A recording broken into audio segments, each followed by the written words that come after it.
Hello hi welcome success. आज आलोचना करा दशम श्रेणी कौन third language Sanskrit 17/1/2024 hello Sanskrit subjective है बुझे पे मैंने पूरा सब्जेक्ट एंड पूरा सब्जेक्ट बुझे पे मैंने जो चैनल सब्सक्राइब करना टेलीग्राम आईडी जॉइन कर कि तुम सब क्वेश्चन मुझे पढ़े देख तापर आइला कौन 2023 और 24 फ्री बोर्ड एग्जाम है प्रश्न कौन देती द्वितीयम उत्तरम भूल कारणम प्रश्नम सॉरी प्रश्न 1 नंबर उत्तर प्रश्न कौन देती प्रयासः वाक्य त्रेण निज भाषाण उत्तर लिखित मैंने निज भाषार उत्तर लिख बुझ मोर संस्कृत नुहे जहाँ मोटे भूल टूल हो पारे बुझ रक्षाकरण खंडस्य को विशेष आसीत बुझल अथे कथ दृष्टि रमणीय भविष्यति बुझल ये दुईटा क्वेश्चन देती भर गोटे आम आंसर करवा आगे जो मो चैनल सब्सक्राइब करना सब्सक्राइब कर दियो सक्सेस एजुकेशन यूट्यूब चैनल है मोर गोटे चैनल से 2K 26K view sir view कर सब्सक्राइबर है देख क्वेश्चन टा रक्षण कांडम को विशेष आसीत एटा 2016 पढ़ी आउ 19 सेट्रे पढ़ी तार उत्तर हूँ बालकर मणिबंधन रक्षा ताबिज को महर्षि मारीच बालकर नामकरण दिन प्रदान करते यही ताबिज रे अपराजित नाम औषध रखा यही ताबिज तले पड़ी बेले पिता माता किंबा आत्मीय व्यतीत अन्य केही ताकू उठेले ताबिजटी सर्प होई से व्यक्ति को दर्शन करिवो आउ थे पढ़ी दौची बुझ देख बुझल ना कौन कहनी देख देख डट मारिदेव तुम से पढ़ीद है माने गोटे वस्तु उपर से पढ़ले उठेले जो सर्प हो जाए कामुटी दर्शन कर से गपर सारांश बुझल द्वितीय अथवेटा अथवे कष्ट देख कौन देखी कष्ट सृष्टि रमणीय भविष्यति कथ सृष्टि रमणीय भविष्यति सृष्टि किपरि सुंदर हेब आकाश वायु अग्नि जल और पृथ्वी पंचभूत समन्वय प्राणी मान जीवन धारण तथा पोष करिथांती गोटे विपर्यय सृष्टि विनाश हो पारे विश्व एवं पर्यावरण और दूरीकरण यही सृष्टि कौन निश्चिंत रमणीय हेब बुझिल पिला माने सृष्टि किपरि सुंदर हेब तार उपर आलोचना करा जिवो बुझिल पिला माने 5 मार्क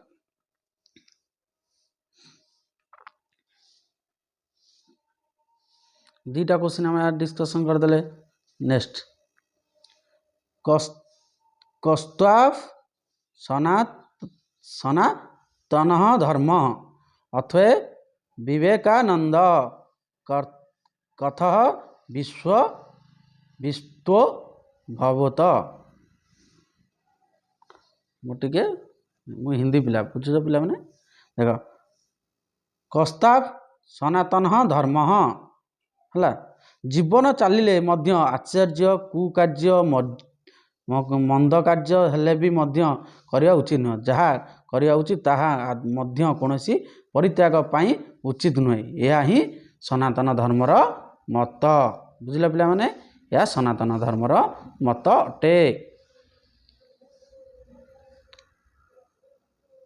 नेक्स्ट क्वेश्चन विवेकानंद कथ विश्व वित्रोत भव है स्वामी विवेकानंद 1983 मसीह सेप्टेम्बर पृथ्वी रे अमेरिका विकास सहर रे विश्व भ्रमण दे बुझल पिला तापर देख भौणी माने बोली संबोधन करी मात्रे उपस्थापना जनता को करते सभा स्थले ପ୍ରକାଶିତ ହେଲେ ବସ୍ତୁ ଧ୍ୱଂସ ବକୃତ ବିଷୟ ଆହରଣ ଉପରେ ସମସ୍ତଙ୍କୁ ମେତତ୍ୱ କରିଦେଲେ ସେତେବେଳେ ସନାତନ ଧର୍ମ ବିଷୟରେ ନୁହେଁ ମାନବ ଧର୍ମ ବିଷୟରେ ସେ ଭାଷଣ ପ୍ରଦାନ କରିଥିଲେ। ବୁଝିଲ, ଏ ବି 5 ମାର୍କିଆ। ବୁଝ, ସବୁ 5 ମାର୍କିଆ।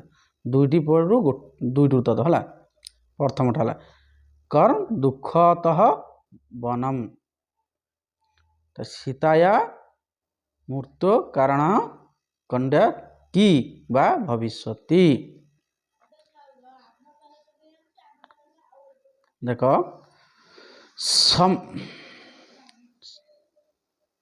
ଦେଖ ଆଗେ କଥା ଦୁଃଖତର ବନମ୍ ହେଲା, ବନବାସ ଜୀବନ ହେଲା, ବନବାସ ଜୀବନ ନିଶ୍ଚିନ୍ତ ଦୁଃଖଦାୟକ। ଗଛରୁ ଆପେ ଆପେ ଝଡ଼ି ପଡ଼ୁଥିବା ଶୁଖିଲା ପତ୍ର, ମାଟି ଉପରେ ଶଯ୍ୟାରେ ଶୋଇବାକୁ ପଡ଼େ, ଅନେକ ସମୟ ଉପବାସ କରିବାକୁ ହେବ, ତୈଳ ଭୋରୁ କେଶ ପ୍ରଦାନ ହୋଇ ନ ପାରୁଥିଲେ ଜୀବନ ଜଟିଳ ଧାରରେ ହେଇଯାଏ, ଅନେକ ସମୟରେ ଜଳ ପ୍ରବଳ ତଥା ଅନ୍ଧାରର ସମ୍ମୁଖୀନ ହେବାକୁ ପଡ଼ିଥାଏ, ସବୁବେଳେ ଭୟଭୀତ ହୋଇ ରହିବାକୁ ହେବ। ତେଣୁ ବନବାସ ନିଶ୍ଚିନ୍ତ ଦୁଃଖଦାୟକ ବୋଲି ରାମଚନ୍ଦ୍ର ସୀତାଙ୍କୁ କହିଥିଲେ। ଯେତେବେଳେ ସେ ରାମ ବନବାସ ଯାଉଥିଲେ ସେତେବେଳେ ସୀତା ଯେତେବେଳେ ତାକୁ ଏଇ କଥାଟି କାହାକୁ କହିଲେ ନା ସୀତାକୁ ରାମ ବୁଝାଇ କହୁଥିଲେ। ବୁଝିଲେ ପିଲାମାନେ? ନେକ୍ସଟ ହେଲା, ଦୁଃଖଦାୟକ ବୋଲି ବୁଝାଇ କହିଲେ। ତାପରେ ନେକ୍ସଟ ସୀତା ମନୁଷ୍ୟ କରଣ କିମ୍ ଦୁଃଖମ ଭବତ୍ ହେଲା, ସୀତାୟା ମୃତ୍ୟୁ କାରଣ କଥ କେନ ବା ଭବିଷ୍ୟତି। ଅରଣ୍ୟବାସ ଭୟାଭାସ ଦୃଷ୍ଟିରେ ରଖି ଶ୍ରୀରାମଚନ୍ଦ୍ର ପତ୍ନୀ ସୀତାଙ୍କୁ ସାଥିରେ ବଣକୁ ନେବା ପାଇଁ ସ୍ପଷ୍ଟ କରିଦେବା ପରେ ପତି ବିବାହ ଯନ୍ତ୍ରଣା ଆଶା ଆତଙ୍କିତ ସୀତା ରାମଚନ୍ଦ୍ର କହିଲେ, ହେ ପ୍ରଭୁ, ସ୍ୱାମୀ ଓ ସ୍ୱାମୀଙ୍କର ବିଭିନ୍ନ ଶରୀର ହେଲେ ମଧ୍ୟ ସେମାନଙ୍କ ଆତ୍ମା ଏକା, ତେଣୁ ତୁମେ ସମସ୍ତଙ୍କୁ ଦୁଃଖ ସୁଖ ସମ୍ମାନ ଅଂଶଧାରୀ ହେବାକୁ ମୁଁ ଯୋଗ୍ୟ। ଯଦି ମୋ ପାରି ଦୁଃଖିନୀକୁ ତୁମେ ସାଥିରେ ବଣକୁ ନ ନେବ ତାହେଲେ ବିଷ ଅଗ୍ନି କିମ୍ବା ଜଳ ମୋର ମୃତ୍ୟୁର କାରଣ ହେବ। ବୁଝିଲ? ତାପରେ ଦେଖ ଗାର ମାରିଦେଉଛି ସ୍ପଷ୍ଟ, ଏଇଟା ସବୁ ପୁରା 5 ମାର୍କିଆ କ୍ୱେଶ୍ଚିନ୍। ବୁଝିଲ? ଦେଖ ଏଠି କ'ଣ ହେଲା, ହେ ପ୍ରଭୁ, ସ୍ୱାମୀ ଓ ସ୍ତ୍ରୀଙ୍କ ବିଭିନ୍ନ ଶରୀର ହେଲେ ମଧ୍ୟ ସେମାନେ ଆତ୍ମା ଏକା, ତେଣୁ ତୁମର ସମସ୍ତ ଦୁଃଖ ସୁଖ ସମ୍ମାନ ଆଶୀର୍ବାଦ ହେବା ମୁଁ ଯୋଗ୍ୟ। ଯଦି ମୋ ପରି ଦୁଃଖିନୀ ତୁମ ସାଥିରେ ନ ନେବେ ତାହେଲେ ବିଷ ଅଗ୍ନି କିମ୍ବା ଜଳ ମୋର ମୃତ୍ୟୁର କାରଣ ହେବ। ଅର୍ଥାତ୍ ଶ୍ରୀ ରାମଚନ୍ଦ୍ର ବିରହ ମଧ୍ୟରେ ସୀତାର ସହି ନ ପାରି ସ୍ପଷ୍ଟୀକରଣ କରିଥିଲେ। ହେଲା, ନେକ୍ସଟ ସଂସାରେ କାହା ମଦେତେ ହେ, ଆଉ ଗୋଟେ ପୁଷ୍ଟିର ମତେ ନହ, ତାର ଆନ୍ସରଟା ଦେଖ ପିଲାମାନେ, ସଂସାର କହ ମଦେ ତେହେ, ସଂସାରରେ ସୁଖୀ କିଏ? ଏହି ସଂସାରରେ ପ୍ରକୃତ ସୁଖୀ କିଏ ବୋଲି ପକ୍ଷରେ ଯୁଧିଷ୍ଠିର ପ୍ରଶ୍ନ ଉଠାଇଥିଲେ। ଏହି ପ୍ରଶ୍ନର ଏକ ସୁନ୍ଦର ଉତ୍ତର ଯୁଧିଷ୍ଠିର ପ୍ରଦାନ କଲେ। ତାଙ୍କ ମତରେ ଯେଉଁ ବ୍ୟକ୍ତି ଦିନ ସାରା ପଞ୍ଚମ ଷଷ୍ଠ ସହ ପରେ ସାକର ଭୋଜନ କରି କୌଣସି ଋଣ ନ କରି ମଧ୍ୟ ନିଜ ଘର ଛଡ଼ା ବିଦେଶରେ ରହୁ ନଥାଏ ସେହି ବ୍ୟକ୍ତି ହିଁ ପ୍ରକୃତ ସୁଖୀ କୁହାଯାଏ। ବୁଝିଲେ ପିଲାମାନେ? ପ୍ରକୃତ ସୁଖୀ କାହାକୁ କୁହାଯାଏ? ସଂସାରରେ ପ୍ରକୃତ ସୁଖୀ କାହାକୁ କୁହାଯାଏ? ଯଦି କିଏ ଲେଖିବାର ଅସୁବିଧା ହୁଏ ତାର ସ୍କ୍ରିନଶଟ୍ ମାରି ରଖିଦିଅନ୍ତୁ ସକ୍ସେସ୍ ଏଜୁକେସନ୍ ୟୁଟ୍ୟୁବ୍ ଚ୍ୟାନେଲରୁ। ହେଲା, ନେକ୍ସଟ କ୍ୱେଶ୍ଚନ୍। ପିଲାମାନେ ମୋର ଟିକେ ସାଂସ୍କ୍ରିଟ ନୁହେଁ ଯେ ପଢ଼ିବା ଟିକେ ଅସୁବିଧା ହେଉଛି। ବୁଝିଲେ ପିଲାମାନେ? ତାର ନେକ୍ସଟ କ୍ୱେଶ୍ଚନ୍ ଆନ୍ସର ଦେଖ,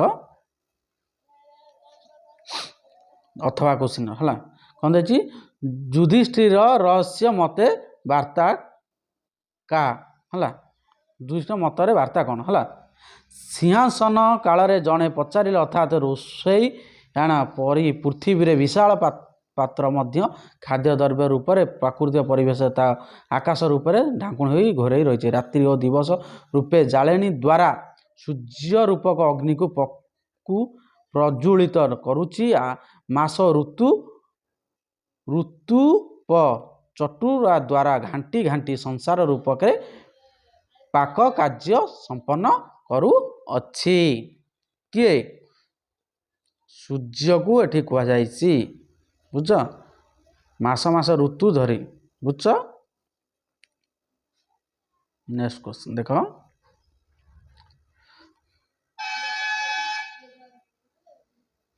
ହେଲା, ତାର ଆସିଲା କ'ଣ ନା ଅନୁଚ୍ଛେଦ। ହେଲା, କ ନମ୍ବର ଅନୁଚ୍ଛେଦ।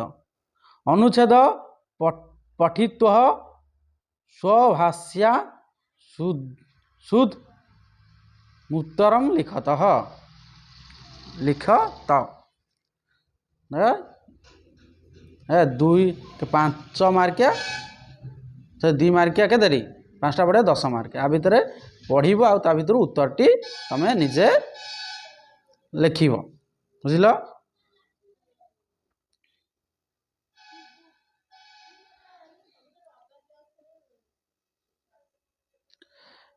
ରାଜା, ତାପରେ ଆଉ ଗୋଟେ ରାଜା କମ୍ ଆତ୍ମାନମ୍ ଅପରିନିୟତମ୍ ଅମତମ୍। ଦେଖ ମୁଁ ଲେଖିଦେଇଛି ଆନ୍ସରଟା, ପିଲେ ଦେଖିଦିଅ, ପଢ଼ିଦିଅ। ନେକ୍ସଟ କ୍ୱେଶ୍ଚନ, ଦ୍ୱିତୀୟ କ୍ୱେଶ୍ଚନଟା ବି ଦେଖ। ଗୁରୋହ ଖଣ୍ଡନ ତାନୋ ବିଷୟ ରାଜା କିମ୍ ପୃଚ୍ଛତ୍। ଦେଖ ଆନ୍ସରଟା ମୁଁ ଲେଖିଦେଇଛି। ହେଲା, ତାକୁ ତମେ ନିଜେ ପିଲାମାନେ ଲେଖିଦେବ। ବୁଝିଲ? ତାପରେ ଅନୁଚ୍ଛେଦର 3 ନମ୍ବରଟା ହେଲା, ସବୁ 2 ମାର୍କିଆ କ୍ୱେଶ୍ଚନ। ହେଲା, ରାଜା କିଂ ବିଜ୍ଞାୟ କ'ଣ ବିଜ୍ଞାୟ ଗୁରୁ ଶିକ୍ଷାମ୍ ପ୍ରଥୟତ୍। ହେଲା, ହେଲା ଏଇଟା ଆନ୍ସରଟା ଲେଖିଦେବ। ହେଲା ପିଲାମାନେ। ନେକ୍ସଟ, ଗୁରୁ ଶୁଭ କଣ୍ଡମ୍ କର୍ଣ୍ଣମ୍ କରେ ସେ ଦବାତମ୍। ବୁଝିଲ ପିଲାମାନେ? ମୋର ଟିକେ ସଂସ୍କୃତ ପଢ଼ିବାକୁ ଟିକେ ଅସୁବିଧା ହେଉଛି, କାରଣ ମୁଁ ସଂସ୍କୃତ ପିଲା ନୁହେଁ। ଯାହା ମୁଁ ଆନ୍ସରଟା ଲେଖିଦିଏ ତାହା ତମେ ଲେଖିଦେବ। ପିଲାମାନେ ବୁଝିଲ ତ? ଏଥିରୁ କନ୍ୟା ବିଷୟ ପାଇଁ କ୍ଲେଶ ଓ ଅନୁଭବ କରୁଥିବା ବ୍ୟକ୍ତି ହିଁ ପ୍ରଦାନ କରାଯାଏ। ହେଲା, ତାର 5 ନମ୍ବର କ୍ୱେଶ୍ଚନ। କହ ସ୍ୱଗୁରୁଃ ପ୍ରତି ସଦ୍ଭାବମ୍ ଆସୀତ୍। କୌଣସି ଜଣେ ରାଜା ନିଜ ଗୁରୁଙ୍କ ପ୍ରତି ସଦା ହୋଇଥିଲେ। ତାପରେ ଦେଖ ଆଉ ଗୋଟେ ପୁଣି 5 ମାର୍କିଆ, ପୁଣି ଆଉ ଗୋଟେ ଅନୁଚ୍ଛେଦର, ସେ ଅନୁଚ୍ଛେଦ କ। ହେଲା, ବାକ୍ୟମ୍ ରଚୟତ୍ ମାନେ କ'ଣ ବାକ୍ୟ ଗଠନ। ହେଲା, ପରିତ୍ ସବୁ ଏରା 2 ମାର୍କିଆ। ହେଲା, 5ଟା ପଡ଼ିବ 10 ମାର୍କ, 2 ମାର୍କ କ୍ୱେଶ୍ଚନ। ବିଦ୍ୟାଳୟ ପରିତଃ ବୃକ୍ଷଃ ଶୋଭତେ। ପରିତଃ ଲଗେଇକି, ହେଲା, ପରିତଃ ଲଗେଇ ଆମେ ବାକ୍ୟ ଗଠନ କରିଛେ। ତାପରେ ଆଉ ଏଟା ସେମିତି, ଏଟା ବାକ୍ୟ କ'ଣ ଦକ୍ଷିଣାଇ ହିଁ। ହେଲା, ବୃହତ୍ ଦକ୍ଷିଣାଇ କ'ଣ ଦକ୍ଷିଣାହି ସରୋବର ଶୋଭତେ। ତାପରେ କ'ଣ ସଂସ୍କୃତ ବିଧାନ ସରଳ। ତାର ଶୋଭାତ। ହେଲା, ଦେଖ ସବୁ ଏ ସବୁ ବାକ୍ୟ ଗଠନ ଲେଖିଦେଇଛି। ଏଟା ବି ଦେଖ, ଇଏ ବି ସବୁ ବାକ୍ୟ ଗଠନ, 5ଟା ବାକ୍ୟ ଗଠନ ପଡ଼ିଛି। ହେଲା, 2 ମାର୍କିଆ ଲେଖା 5ଟି। ହେଲା, ଗୁଣ ଭସ୍ ସତେଃ। ଦେଖ ଏ ବି ଲଗେଇ ବାକ୍ୟ ଗଠନ କରିବ। ହେଲା, ଦେଖ ପିଲାମାନେ ଦେଖିଦିଅ। ତାର ନେକ୍ସଟ କ୍ୱେଶ୍ଚନ ଆମେ ଡିସ୍କସନ୍ କରିବା। ଯେ ନହେଲେ ସ୍କ୍ରିନଶଟ ମାରି ରଖିଦିଅ, ପିଲାମାନେ ବୁଝୁଛ ନା? ଅଭିନିଶ ସତେଃ। ହେଲା, ତାପରେ ହେଲା ଅନୁବାଦ କରିବା ସଂସ୍କୃତରେ। ବୁଝ ପିଲାମାନେ? 5 ନମ୍ବର, 2 ମାର୍କିଆ କେତେଟା 5ଟି, ଇଏ ବି 10 ମାର୍କ। ହେଲା, ନଦୀମାନଙ୍କ ମଧ୍ୟରେ ଗଙ୍ଗା ସବୁଠାରୁ ପବିତ୍ର ଅଟେ। ନଦୀଷୁ ଗଙ୍ଗା ପବିତ୍ରମ୍, 2 ମାର୍କ। ବୁଝିଲ ପିଲାମାନେ? ତାପରେ ନେକ୍ସଟ କ୍ୱେଶ୍ଚନ, ମିଛୁଆ ଲୋକଙ୍କୁ କେହି ବିଶ୍ୱାସ କରନ୍ତି ନାହିଁ। ମିଥ୍ୟାବାଦିନୀ କୋହପି ନ ବିଶ୍ୱସିତି। ହେଲା, ଇଏ ବି 2 ମାର୍କ।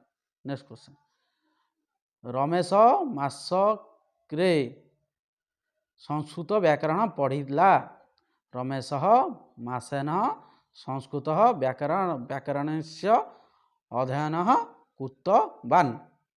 बुझिल पिला। तापर नेक्स्ट क्वेश्चन, सूर्य उदय हेले पद्म फुटे। सूर्य उदय हेले पद्म फुटे।